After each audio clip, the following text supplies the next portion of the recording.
Bonjour à tous et à toutes, j'espère que vous allez bien. Aujourd'hui, on part sur les traces du dernier des fils du roi de France Henri II et de Catherine de Médicis. François d'Alençon, devenu duc d'Anjou en 1576, était un homme ambitieux qui joua un rôle non négligeable au cours des guerres de religion en France comme à l'étranger. Ses opinions religieuses modérées lui gagnèrent un grand nombre de partisans, aussi bien catholiques que protestants. Vous voulez en savoir plus sur François d'Alençon? Venez avec moi. Cinquième fils d'Henri II et de Catherine de Médicis, François de Valois naît en 1555 au château de Fontainebleau. C'est le dernier né de la famille royale qui comprend 11 enfants. Il grandit dans l'ombre de ses frères, François II, Charles IX et surtout le préféré de sa mère, le duc d'Anjou, futur Henri III, qui retient toute l'attention de ses parents. François d'Alençon est disgracieux à cause de la variole contractée qui lui a ravagé le visage. Catherine de Médicis l'appelle le petit Moricaud. Comment n'aurait-il pas été jaloux à en mourir de ses frères sur le trône, et particulièrement du futur Henri III, le mieux fait, le plus choyé des enfants de Catherine de Médicis?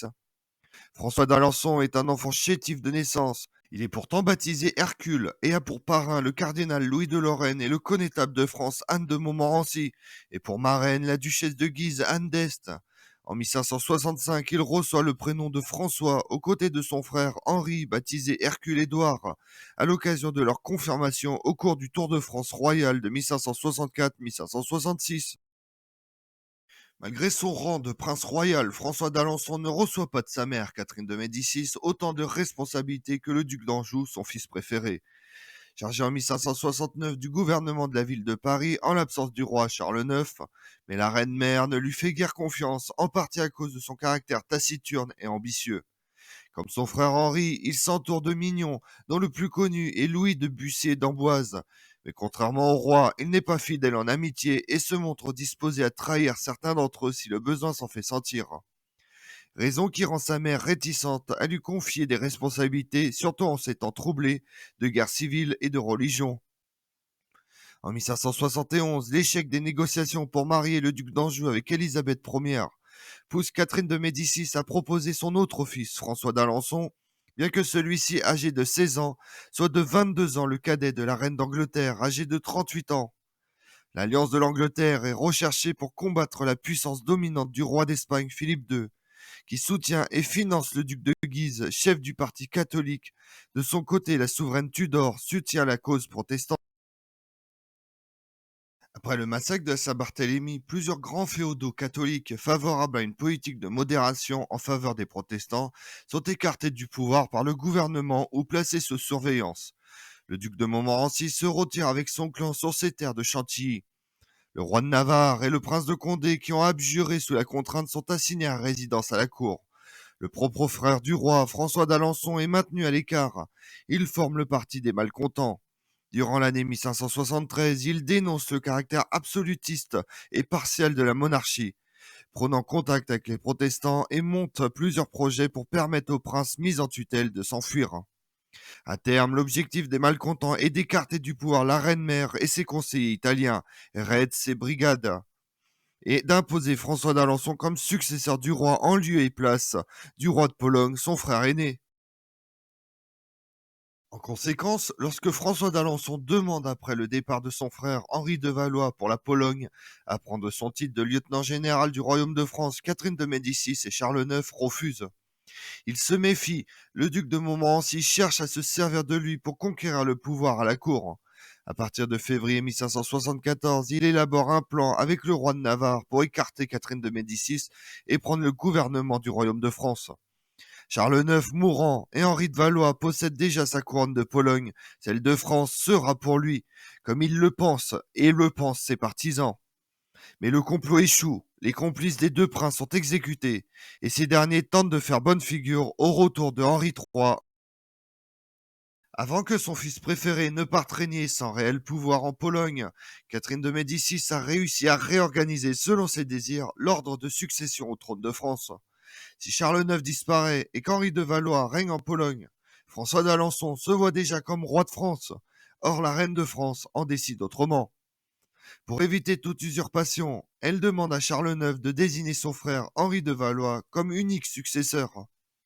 Les quelques mois de la fin de vie et de règne de Charles IX sont marqués par la reprise de la guerre civile.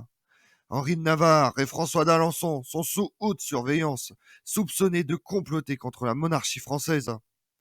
La maladie emporte le 30 mai 1574 Charles IX. Si la douleur de la reine-mère est réelle, elle doit surtout faire face à la réalité, celle d'une périlleuse régence de 5 mois en attendant le retour du roi Henri III. En 1575, François d'Alençon continue d'incarner le parti d'opposition. Il subit les brimades et les moqueries des mignons de son frère, son physique n'étant guère à son avantage. Catherine de Médicis tente de temporiser, en vain. Un soir de bal, François d'Alençon se fait directement insulter et prend alors la résolution de s'enfuir.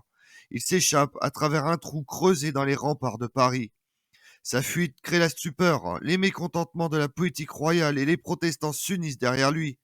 En septembre, il est rejoint par le roi de Navarre, qui est lui aussi parvenu à s'enfuir. La guerre qui s'ouvre est prometteuse pour François d'Alençon. Il ne s'en prend pas directement à son frère le roi, mais à ses conseillers, particulièrement aux Italiens. François d'Alençon demande la tolérance religieuse dans l'attente de la réunion des États généraux. Il obtient des renforts de mercenaires allemands et l'alliance d'Henri de Montmorency, puissant gouverneur du Languedoc. Henri III doit baisser les armes et capituler. Le 6 mai 1576, l'édit de Beaulieu, surnommé la paix de Monsieur, est proclamé. Cet édit permet la liberté de culte pour les réformés dans tout le royaume de France. Dans chaque parlement sont créées des chambres mi-parties. Enfin, les victimes de la Saint-Barthélemy sont réhabilitées. François d'Alençon reçoit l'Anjou en apanage. Il se réconcilie avec le roi, son frère, et reprend triomphalement sa place à la cour, sous le titre de Monsieur. Son ambition n'a pas faibli, mais elle peut s'accorder maintenant avec la politique de son frère. Il veut devenir roi d'une manière ou d'une autre. La possibilité d'obtenir un trône pour François d'Alençon est d'obtenir la main d'Élisabeth Ier. L'idée est sérieusement évoquée, ou l'autre solution est de créer son royaume en s'emparant des Flandres révoltées contre Philippe II. En 1578, il lève une armée et mobilise de nombreux nobles pour participer à la conquête des Pays-Bas qui veulent se séparer de l'Espagne. François d'Alençon se sépare de son frère qui refuse de lancer une guerre contre Philippe II. François d'Alençon s'enfuit une nouvelle fois de la cour et se rend en Angleterre. Les deux frères fâchés, mais possèdent les mêmes vues et marchent dans le même sens. Henri III, qui n'a toujours pas d'enfant, a tout lieu de ménager son seul héritier. Il négocie pour son frère la paix de Flex avec la Navarre. En 1581, le contrat de mariage avec Élisabeth Ier est négocié et les fiançailles célébrées. Mais quelques jours plus tard, la reine vierge reprend sa promesse et laisse le prince français partir seul aux guerres aux Pays-Bas. Finalement, ces initiatives anti-espagnoles arrangent parfaitement Henri III. Au printemps 1584, c'est la réconciliation entre les deux frères. Elle est mise en scène, mais François d'Alençon est malade et meurt peu de temps après. Comme on l'a vu, François d'Alençon s'oppose fréquemment à son frère, le roi Henri III, participant à des complots avec Henri de Navarre et prenant la tête des troupes combattantes, les forces royales. Un mariage fut sérieusement envisagé avec Élisabeth Ier, reine d'Angleterre, espérant prendre la tête des Pays-Bas révoltés contre l'Espagne de Philippe II. Sa mort en 1584 ouvre au futur Henri IV la succession au trône de France. Je vous remercie d'avoir suivi cette vidéo en ma compagnie. Si vous voulez connaître mes autres vidéos, retrouvez-moi sur ma chaîne YouTube Tout sur l'Histoire avec Damien, mais également sur les réseaux sociaux, Twitter et Instagram, Histoire Damien. Et pensez à liker, commenter et vous abonner. Je vous remercie à tous.